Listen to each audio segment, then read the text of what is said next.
Tínima TV, el mismo nombre que tenía una logia independentista en Camagüey a la que perteneció Ignacio Abramonte. Y yo quiero, bueno, ustedes saben quién es el mayor, Ignacio Abramonte, porque ayer teníamos pendiente un tema que lo quiero prolongar ahora, y es sobre un discurso, anti extremos, yo diría, no es anticomunista, aunque menciona la palabra comunista.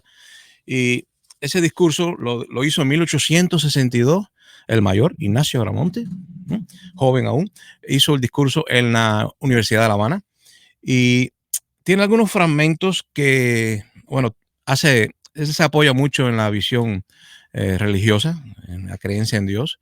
Obviamente todavía no ha llegado, esto tiene que ver más con la primera guerra, la gran guerra de los 10 años, no con la última de José Martí, bajo la influencia de otra España. Todos estos señores tuvieron mucha relación con España. El proceso de la independencia de Cuba está muy vinculado a España, no así el proceso de independencia de los países latinoamericanos o hispanoamericanos. Eso fue bajo vamos a decir, la intervención francesa de Napoleón en España. Con lo que pasa con Cuba, que es la última en separarse de España, y solo ocurre con la guerra entre Estados Unidos y España, y por eso había tantos norteamericanos ya desde el principio metidos en la guerra. Ya ustedes saben que allí estuvo Henry Reeve. Él fue el que le puso a Ignacio Abramonte el título de El Mayor, y por su parte Ignacio le decía a Henry Reeve, le decía el inglesito. La gente le decía al americano, yo no sé por qué el mayor, Ignacio, le decía el inglesito. No sé si es que tenía un acento muy británico, pero le decía el inglesito. Y él a su vez le puso a Ignacio el nombre de El Mayor. Ya ustedes saben los conflictos que Ignacio Abramonte tuvo con Carlos Manuel de Céspedes, al cual él decía que era un pretendiente a la dictadura, quería un mando centralizado, fuerte. A Ignacio no le gustaba eso, era muy antimonárquico, muy anticentralista, y no le gustaba la supuesta pretensión de dictador que tenía ya Carlos Manuel de Céspedes, e incluso lo acusó de nepotismo, de poner a algunos familiares en el mando de la insurrección. Bueno, la verdad es que Ignacio Abramonte, ya ustedes saben, no pudo estudiar, no pudo tener estudios superiores en Camagüey, por eso que se le envía a Barcelona. Y esto es importante porque en el país de Cataluña, en el país de los catalanes, es supuestamente donde él estudió allí humanidades y, yo lo tengo por aquí, y latinidad. O sea, supo del latín, supo del derecho romano, humanidades y latinidad allí en Barcelona. Yo sospecho, no tengo todavía ninguna evidencia, de que allí es donde él se influye, al igual que José Martí más tarde, y en otra España se influye con el krausismo. Yo creo que Ignacio Abramonte se influye con el liberalismo de los militares que luchaban contra Isabel. Isabel, la que tenía ya su propia disidencia con los carlistas, pues era vista como una déspota, y los militares, sobre todo los militares masones en España, ya estaban conspirando contra, en esa época en que Ignacio estudia en Barcelona, ya estaban conspirando contra la iglesia y contra la monarquía, o sea, contra el trono y el altar. Contra el trono y el altar luchaban, así que el ambiente no es el mismo que influyó a José Martí. Ignacio Abramonte estuvo en la España de los militares golpistas en contra de la monarquía de Isabel, y quizá incluso algunos de ellos simpatizando con los carlistas. Pero José Martí no. José Martí, que parte de su exilio fue en España, y fue un exilio bastante dulce y tierno porque se le dio oportunidad de estudiar en España. José Martí tuvo bajo la influencia de Karl Christian Friedrich Krauss, o sea, aquel idealista alemán, panteísta, o más que panteísta, unía el panteísmo con la creencia en Dios y las humanidades y el antropocentrismo, que por cierto Krauss sí tuvo influencia de Kant, de este filósofo, de Kant. Es de donde viene la modernidad y la idea de poner al ser humano en el centro, del interés político, vamos a decir así, del derecho individual. Por eso no me sorprende que bajo esa influencia, no estoy hablando de la influencia de Krauss y de Kant y del krausismo que influyó a José Martí, sino la anterior, la liberal, que viene de la Ilustración francesa. Bajo esa influencia, obviamente, y en Barcelona, un país de burgueses que para nada simpatizan con Isabel, con la monarquía centralizada, pues es de donde viene la idea anticentralista de Ignacio Abramonte. Por eso este discurso puede sonarles a algunos, y yo entiendo su placer, puede sonarles a algunos de la derecha anticomunista, puede sonarles como un gran discurso anticomunista, pero yo lo he leído a fondo, he visto matices de apoyo religioso y he visto un centrismo en Ignacio Abramonte. La verdad, he visto un centrismo, un rechazo al comunismo. Sí, menciona en una palabra el comunismo, habla de los derechos individuales. El comunismo no en su explicación más filosóficamente rigorosa como el Capital, porque no se había, cuando él da el discurso, todavía el Capital no ha salido. Él da este discurso en 1862. Y la verdad es que yo sepa, él solo conoce el manifiesto comunista y la rebelión de los obreros en toda Europa, que todo eso fue en 1848. El manifiesto comunista, tengo dudas si fue a finales de 47, entrando al 48, pero coincide. El manifiesto comunista fue algo así, posiblemente como un manifiesto subversivo que logró en toda Europa de forma increíblemente misteriosa, simultánea rebelión de los obreros contra el capital. Esa fue la primera rebelión de las clases trabajadoras contra el capitalismo, 1848. Y el manifiesto comunista, todo junto, es revolución eso. Pero todavía ningún comunista en el mundo ha conquistado ningún estado, todavía no ha ocurrido la revolución rusa, y todavía ni siquiera ha salido el Capital. El primer tomo del Capital no ha salido. Así que es un comunismo visto todavía no en su fase despótica, ya en el poder, sino como propuesta. No le gustó ni a José Martí. Obviamente José Martí también dijo de los peligros del socialismo, pero Ignacio Abramonte, primero que Martí, vio ese peligro posiblemente influido, impresionado por la enorme revolución que sacudió a toda Europa contra los privilegios del capital. Él dice, es largo, pero yo puedo leerle pequeños fragmentos que yo escogí a favor del individualismo y en contra del centralismo. También él habla de que la anarquía tampoco es buena, o sea, trata de que no se vayan los extremos. Ignacio Abramonte dice en este discurso que tan malo es el anarquismo y el desorden, el sálvase quien pueda que se produce por eliminar al gobierno central, como el exceso de centralismo que ahoga la iniciativa individual. O sea, él trata de quedarse en el medio, el equilibrio, y me parece muy sensato y muy cubano esto del equilibrio. Dice, la centralización llevada hasta cierto grado es, por decirlo así, la anulación completa del individuo, y es la senda del absolutismo. La lucha contra la monarquía. La descentralización absoluta conduce a la anarquía y al desorden.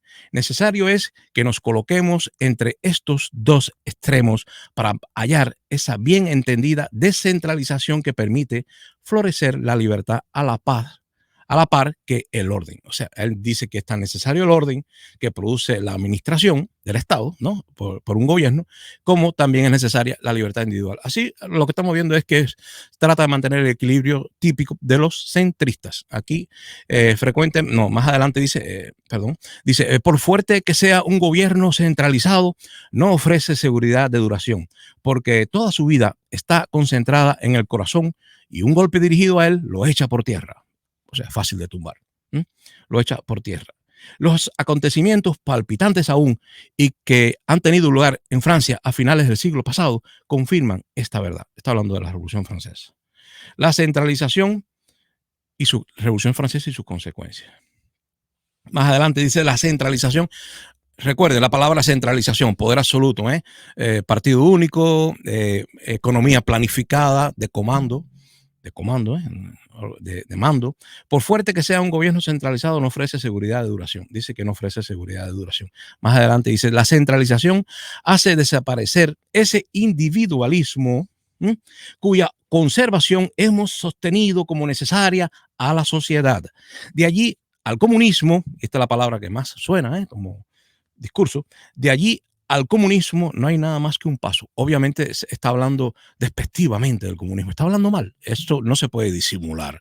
Dice, de allí al comunismo un solo paso, o sea, está criticando el comunismo. No le gusta a Ignacio Abramonte el comunismo, que llega a sus oídos en épocas anteriores a la toma del poder en la Unión Soviética de los comunistas, e incluso a la difusión del Capital, el libro clásico de Carlos Marx. O sea, todavía no ha salido el capital, todavía no se ha conquistado el Estado por parte de los trabajadores, de los soviets y de los bolcheviques después, pero ya él tiene una mala opinión del comunismo, y yo me imagino que es no tenemos evidencia hasta ahora. Me imagino que es por como una reacción suya, conservadora, ante los desafueros, ante el descontrol que ocasionó la revolución de 1848 en toda Europa contra el capital y contra la propiedad. Más adelante dice, y esto también es importante, si alguno menciona a un emperador, continuamente se remonta a el derecho romano. Y es que había estudiado humanidades y latinidad en Barcelona, así que venía con conocimiento no solo del latín, sino del derecho romano. Y dice, menciona al emperador Teodosio en una ley que promulgó en el 393 que dice, y se apoya en el emperador: si alguno se deja ir hasta difamar nuestro nombre, esto es hablando de las consecuencias de castigar a alguien porque se exprese, o sea, hablando a favor de la libertad de expresión, dice, recordando al emperador las palabras del emperador cuando dijo: si alguno se deja ir hasta difamar nuestro nombre, nuestro gobierno y nuestra conducta, el emperador, no queremos que esté sujeto a pena ordinaria marcada por las leyes, ni que nuestros oficiales le hagan sufrir una pena rigorosa, porque si es por ligereza, es necesario despreciarlo; si es por ciega locura, es digno de compasión; y si es por malicia, es necesario perdonarle. O sea, el emperador Teodosio habla a favor de la libertad de expresión de individuos que difama al poder, que difama al gobierno. Y Ignacio Agramonte se apoya en las palabras de aquel emperador que dice que hay que ser compasivo y perdonador con aquel que nos difama, o sea, con aquel que hace uso de su libertad de expresión. Está defendiendo la libertad de expresión. Más adelante dice: el individuo mismo es el guardián y soberano de sus intereses, de su salud física y moral. La sociedad no debe mezclarse en la conducta humana mientras no dañe a los demás miembros de ella. Funestas son las consecuencias de la intervención de la sociedad en la vida individual, y más funesta aún cuando esta intervención es dirigida a uniformarla. O sea, Ignacio Agramonte aquí está en contra de la uniformidad del hombre masa que el comunismo de Stalin o el fascismo de Hitler trató de implementar en sus sociedades totalitarias. Está en contra de la uniformidad. No le gusta eso de pensamiento en bloque, multitudes. Está Ignacio Agramonte defendiendo románticamente, obviamente, al individualismo frente a la monarquía. Vamos a dejarnos vamos a decir, interpretaciones subjetivas. El principal enemigo de Ignacio Agramonte en este momento es la monarquía española. Recuerden que está la guerra anterior al régimen democrático del 68 en España. No ha pasado nada de esto. Ya José Martí es otra historia. José Martí viene bajo la influencia del krausismo y bajo la influencia de la etapa democrática en España. Ya cuando José Martí hace su guerra en Cuba, Isabel ha sido destronada, expulsada, está en el exilio. Pero Ignacio lo que está conociendo es el despotismo de Isabel II en España, y entonces no es la misma reacción. Así que cuando él usa del comunismo, él está mezclando esto contra su odio al centralismo monárquico, no al centralismo de los bolcheviques, que todavía no han aparecido en la escena. Esa es la realidad. Dice que debe el hombre escoger los hábitos que más convengan a su carácter, a sus gustos, a sus opiniones, y no moldarse completamente a la costumbre arrastrado por el número. Vuelve a hablar mal del número, de la uniformidad, del hombre masa. Empieza a hablar mal del hombre masa. Dice que el hombre no se debe dejar arrastrado por el número. Yo sospecho que también Agramonte, como varias veces se refiere al Nuevo Testamento, al cristianismo, obviamente tiene una influencia cristiana o judeo-cristiana, y ustedes saben que una de las creencias del judaísmo antiguo es que el hombre, para no pecar, no debe seguir a la multitud, que es peligroso, es peligrosa la turba, es peligrosa la turba que va impulsada por una idea colectivista. Entonces esto también empuja a Ignacio Agramonte al centrismo, y apoyado en la teología cristiana, en este caso cristiana. De este modo, el hombre libre, convirtiéndose en máquina, va perdiendo esa tendencia a examinarlo todo, a querer comprender y explicarse cuanto ve, a comparar y escoger lo bueno desechando lo malo. O sea, dice él que el hombre pierde el discernimiento, pierde la capacidad de crítica si anda con una masa donde solo hay un cerebro en una multitud que lo arrasa todo. ¿Le tiene miedo? Sí, le tiene rechazo. Finalmente dice, estos son fragmentos, el discurso es largo, obviamente, en la universidad hizo un discurso largo, y yo les traigo masticaditos los pedazos que para mí tienen alguna relación con la argumentación de que condenó al comunismo. defendiendo los derechos individuales frente a una sociedad totalitaria, con mucha intervención del Estado. Dice más adelante, bajo ningún pretexto se puede denunciar a los sagrados derechos ni privar de ellos a nadie sin hacerse criminal ante los ojos de la divina providencia, y ahí se refiere a Dios, sin cometer un atentado contra ella, hollando y despreciando sus eternas leyes. La ignorancia, el olvido o el desprecio de los derechos del hombre son las únicas causas de las desgracias públicas y de la corrupción de los gobiernos, como en Francia, la Asamblea Constituyente de 1791 se refiere al desastre de la monarquía decadente que olvidó los derechos del hombre. Los otros días yo lo estaba comentando a ustedes, que muchas de estas revoluciones son más bien discursos de restauración de un pasado digno que se ha corrompido por el ejercicio del poder de los malvados. O sea, las revoluciones muchas veces dicen, vamos a recuperar los derechos que perdimos, como en Cuba, Fidel Castro y su gente rebelde dijo, vamos a recuperar la Constitución del 40. No dijo Fidel Castro, vamos a construir una nueva sociedad, sino vamos a reparar la vieja sociedad que perdimos por culpa de la dictadura de Fulgencio Batista. Pero, o sea, hay una actitud reaccionaria, al menos en el pronunciamiento inicial de las revoluciones. Esto pasó en la francesa y pasó en la cubana y debe haber pasado en muchas revoluciones, incluso en la moderada revolución inglesa. También se habla de recuperar los derechos perdidos.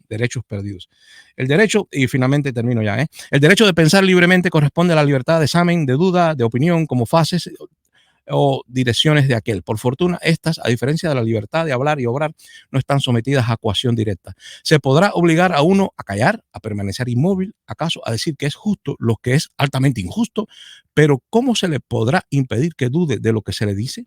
¿Cómo que examine las acciones de los demás? Lo que se trata de inculcar como verdad, todo, en fin, y sobre ello formule su opinión solo por medios indirectos.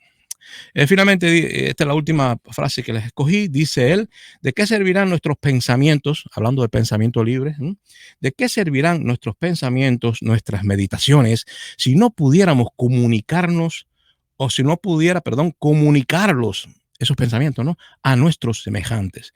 ¿Cómo adquirir los conocimientos de los demás? El desarrollo de la vida intelectual y moral de la sociedad sería detenido en medio de su marcha. O sea, él habla no solamente de que somos libres de pensar, sino que tenemos que expresar ese pensamiento abstracto, interno, que nadie ve. Debemos de expresarlo a través del lenguaje, comunicarnos con los demás, y ahí está insinuando que también tenemos el derecho de asociación política.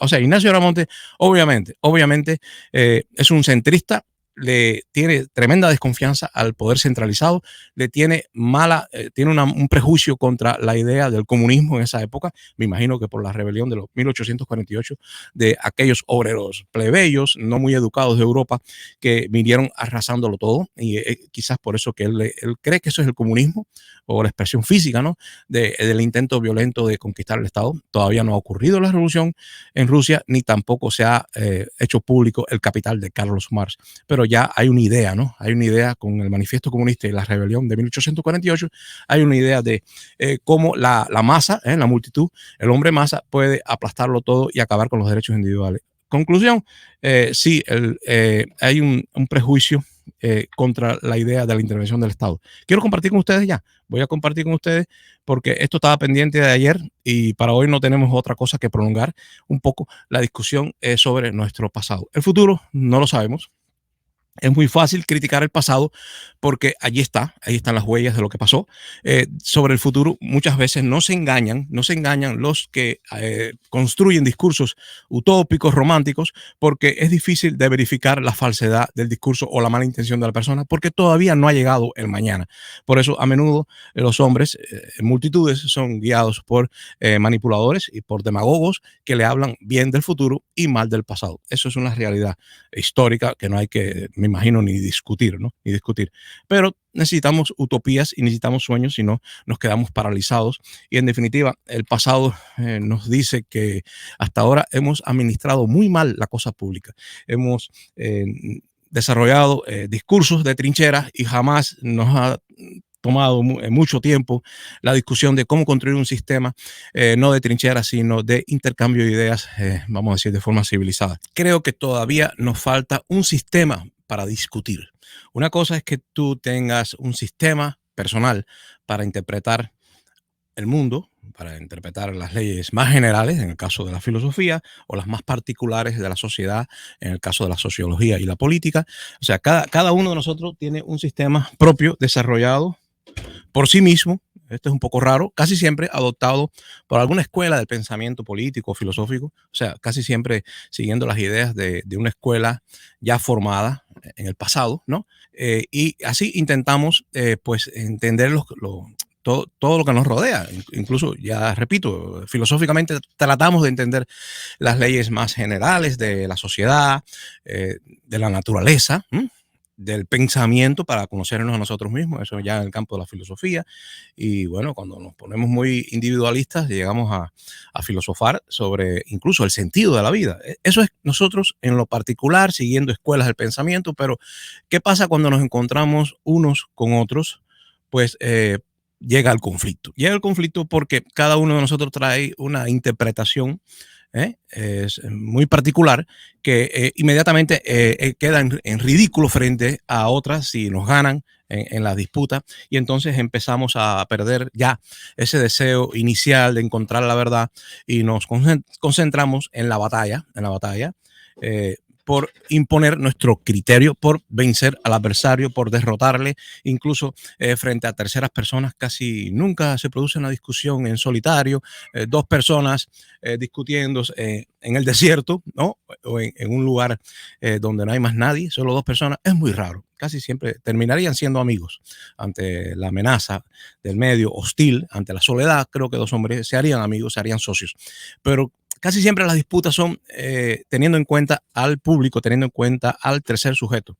Eh, eh, por ese camino, obviamente, nosotros los cubanos, que no estamos tan acostumbrados por nuestra propia historia republicana, de dictaduras de todo tipo y de, vamos a decir, anarquía en el pensamiento político, pues por ese camino llegamos a una situación de caos y de cinismo que terminamos desconfiando de nuestros proyectos colectivos. Terminamos desconfiando porque nos atrincheramos en las trincheras y no llegamos a una conclusión sabia. Pero yo pienso que lo que nos falta por ahora, por falta de costumbre, no es por falta de inteligencia, por falta de costumbre, que es tan poderosa como la inteligencia, ¿eh?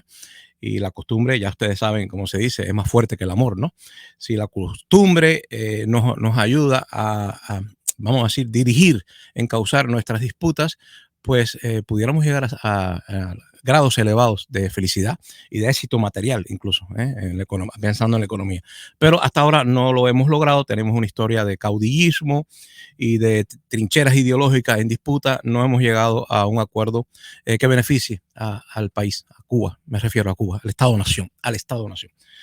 Lo que pasa es que, repito, nos falta ese sistema para encauzar la discusión. Nos falta ese sistema y eso le toca quizá no a los iluminados, obviamente del partido Vanguardia, sino a los pensadores, a los académicos, ¿no? A las personas que en Cuba se dedican a recibir el pensamiento de los padres fundadores y a perfeccionarlo para actualizarlo, ¿no? Para llevarlo al presente. Creo que esa es una misión de los pensadores cubanos.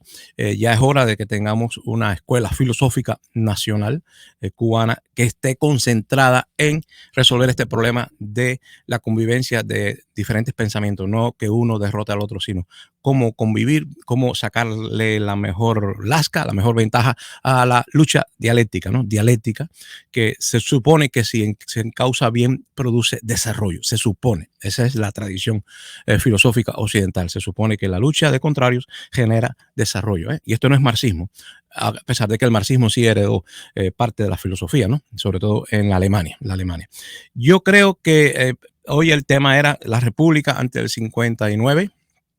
Obviamente, ante el 52 se debe decir, la República de Cuba. Ya ustedes saben, el mito de la derecha es que era un Edén que se perdió por obra y gracia de los comunistas que estaban empecinados bajo el liderazgo de Fidel Castro en la igualdad. Estaban empecinados en una igualdad demasiado radical y en total desconfianza hacia la gestión privada, confiándose al partido iluminado y al Estado toda la administración de la cosa pública, pues se descuidó la economía, se descuidó el derecho individual, se descuidó el derecho constitucional, se descuidó el Estado de Derecho en general y se desprestigió el valor sagrado de la propiedad privada.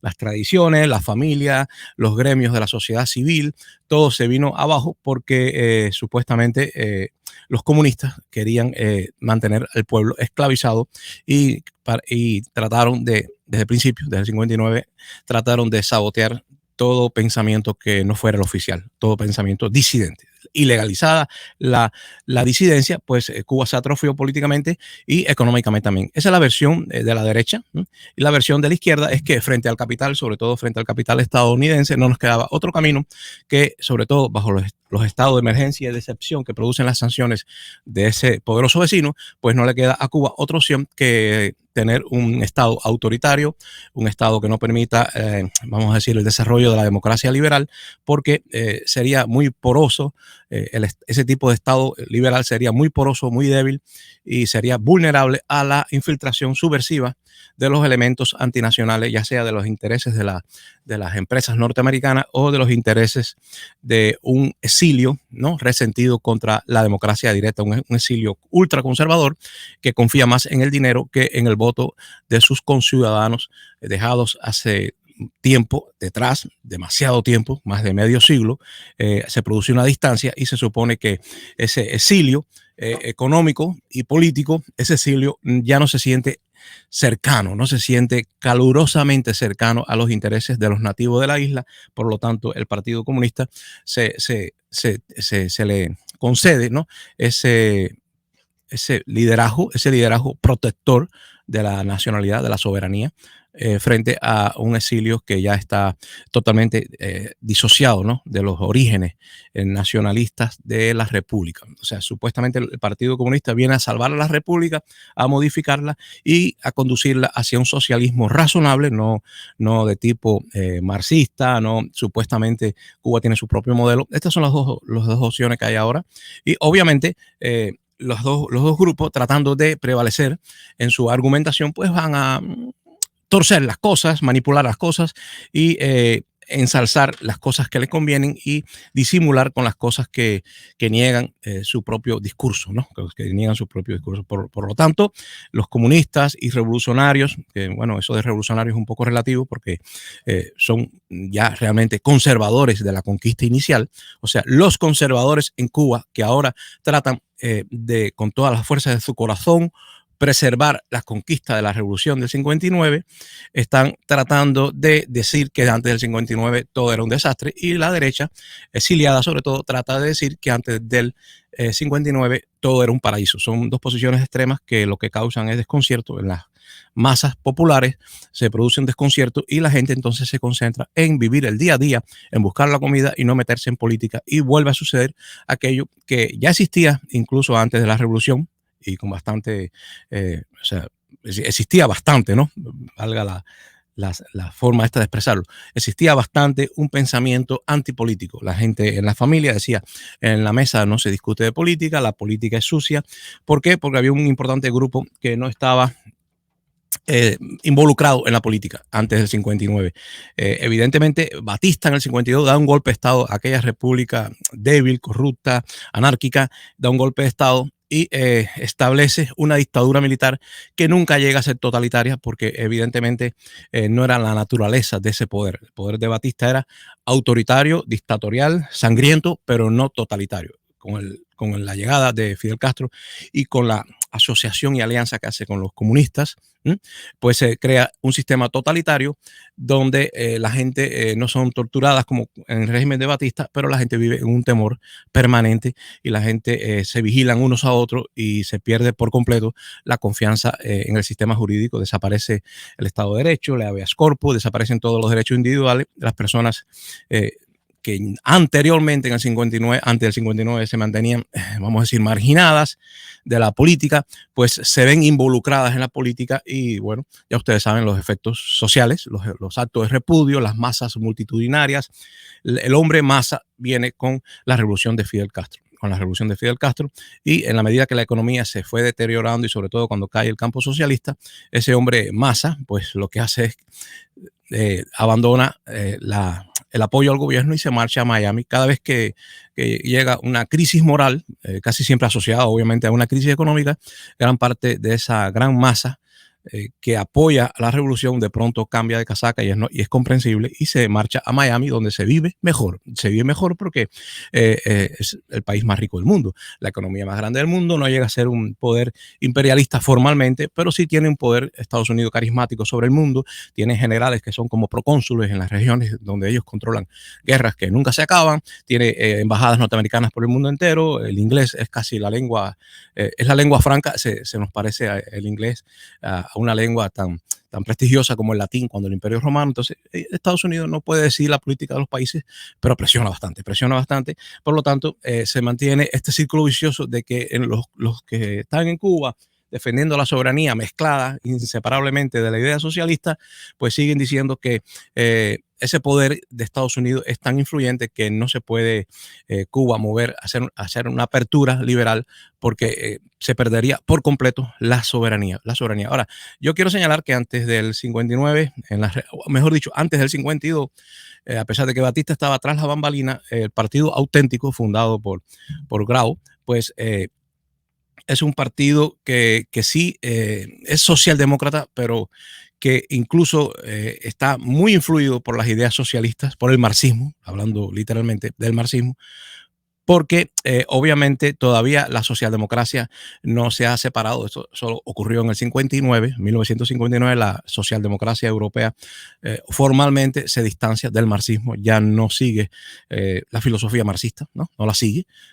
Sigue luchando por la sociedad que se ocupa de lo social, por la democracia, mejor dicho, que se ocupa de lo social, pero ya no toma al marxismo como una guía filosófica de sus pronunciamientos políticos. La socialdemocracia, eso se divorcia del marxismo en el 59, pero antes, y es la que está en Cuba desde que sucede la revolución del 33, de Batista, la juventud estudiante, todo aquello fue frente a Machado. Ya ustedes saben, Machado era un hombre decente en sus inicios, era un hombre nacionalista, un luchador por la independencia de Cuba frente a España. Sin embargo, Machado le cogió el gusto al poder y se dejó guiar por la idea totalitaria, ¿no?, de hacer una unión de liberales y conservadores, y contra eso estuvieron obviamente los jóvenes de la universidad, estuvieron los nacionalistas y estuvieron también los comunistas, estuvieron contra Machado. Y por eso que es importante esa época en la revolución del 33, porque en el 33 es cuando se produce el decreto 1693,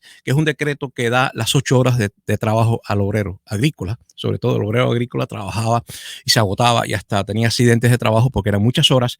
Y en el 33 el movimiento sindical cubano pues logra, y las ideas nacionalistas y vamos a decir socialdemócratas, ¿no?, que ya iban creciendo, obviamente en el 33, esas son las mismas ideas que después llenan de contenido la Constitución del 40 y al Partido Auténtico en el poder. Pero en el 33 ya se empieza a poner en práctica los derechos de los trabajadores frente al capital, porque el capital desea obviamente el lucro y el trabajador tiene derecho a asociarse, a hacer sindicatos y luchar. Ya ustedes saben que en el 47 incluso, ya después de terminar la Segunda Guerra Mundial, cuando Estados Unidos pues empieza a descaradamente decir que ya no quiere comprarle tanta azúcar a Cuba, Jesús Menéndez, aquel líder sindical cubano, pues llega a Washington, llega a New York y empieza a discutir que no más, no menos, mejor dicho, no menos del 50% de azúcar tienen que comprarse los americanos.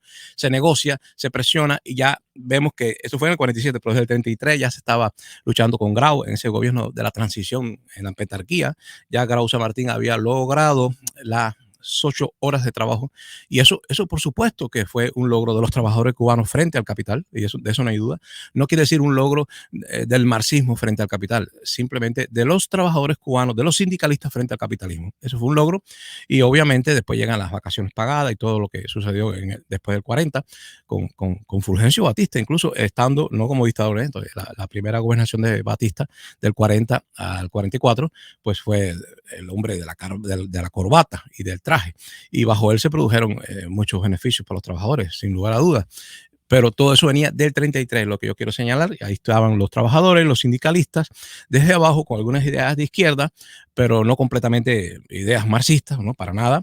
Y esa fue la historia de una lucha entre los trabajadores y el capital que más o menos se concilia, mejor dicho, se concilia en la Constitución del 40.